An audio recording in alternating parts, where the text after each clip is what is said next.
What was your key takeaway from the story that you filed on Meru County? Will we find ourselves back here in 3 months' time? And when I say back here, I mean, will Kawira Mwangaza face impeachment again, do you think? Or do you think DP Rigathi Gachagua has successfully managed to mediate a truce of sorts? Well, that process will be long and winding, like I had reported, because that was just the first of many set meetings by both parties. Remember, at Sunday's meeting, Kawira Mwangaza was not present. So she's expected to sit with the deputy president later in the week. After that, both groups again will sit together, and then there will be consequent negotiations happening. That's why the MCA is talking about a task force to look into all the matters under contention. And this may not be as easy as black and white. It will take time, a lot of attitude change. But as the lawyer says, literally, the Constitution requires for both parties to work together. They are independent, however, they depend on each other for financial support. She needs them to pass her budgets as well as so much more going on. So for the sake of moving forward and for her even cabinet to be passed, she needs to reconcile with the County Assembly of Meru for peace to prevail. If that doesn't happen, even if number one himself comes through, then they will go back to the same drawing table in 6 months' time. All right, so you're saying there's humble pie to be eaten on both sides? Definitely. If they're to work together. For Meru County to move forward, as at the moment, it's only 4 months in. They haven't passed her cabinet. She hasn't really begun putting her foot on the ground. She's done a lot of groundwork. She's a very popular person, and she's been accused of populism.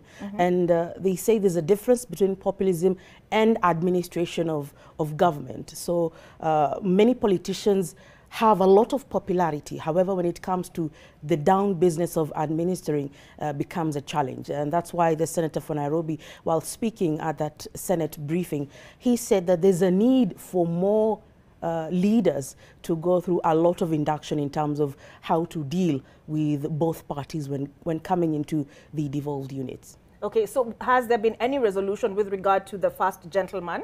I believe we have first lady, so I'm going to assume we call him the first gentleman.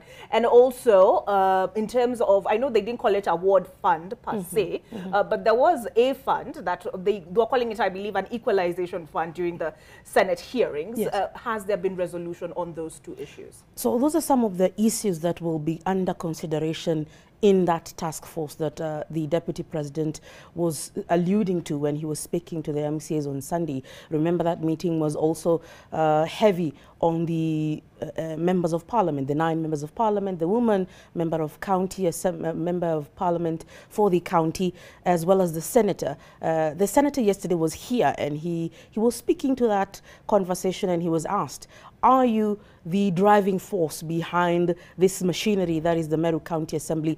And he was very critical and said, hey, I am one of the persons who has tried to mediate between the two parties.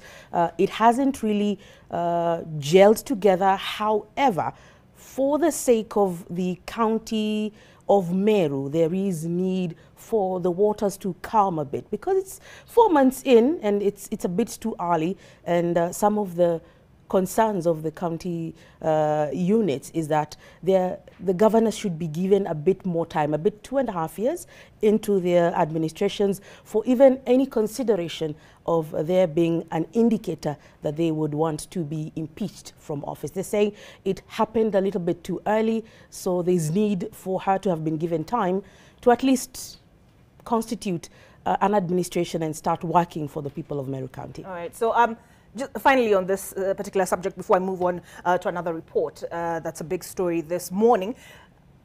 The senator you're making reference to, one of the charges against her, if I remember correctly, was that she sought to vilify him in the public space.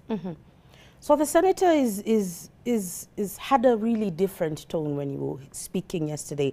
He's of a conciliatory tone, and I think those are some of the undertones that were happening in Madeira on Sunday evening. I think President William Ruto is eager to have this bit of turmoil within Meru County to be subverted. Remember, it paints a picture of Makueni County during the early terms of President Uhuru Kenyatta. He faced a similar challenge with the MCAs.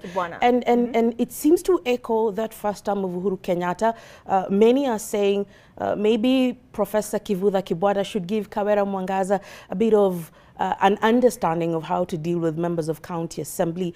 And just to be able to muddle those murky waters in order to survive. At some point, if some groups have an upper hand above you, maybe it's time to really like cede ground a bit, not because you're weak or you're not defending your position, but it's important for the better good of the entire county. So as things stand, President William Ruto is eager to have a resolution as fast as possible, and he doesn't also want at the onset of his administration to have trouble in the devolved units. So probably it will go the same way President Uhuru Kenyatta really stepped in to ensure that Makueni County did not send packing Professor Kivutha Kibwana, and look at how his development record went through the 2 terms that he was in office. All right, so something else we'll be looking at this morning in the course of these next 2 hours is also the relationship between the national and the county governments. I saw written communication from the Nairobi senator as far as statements made by DP Rigathi Gachagua as concerns the running of Nairobi County. Gachagua, according to Ruto's working plan, is in charge of mediating, or rather oiling, greasing the running of between the national and the county government.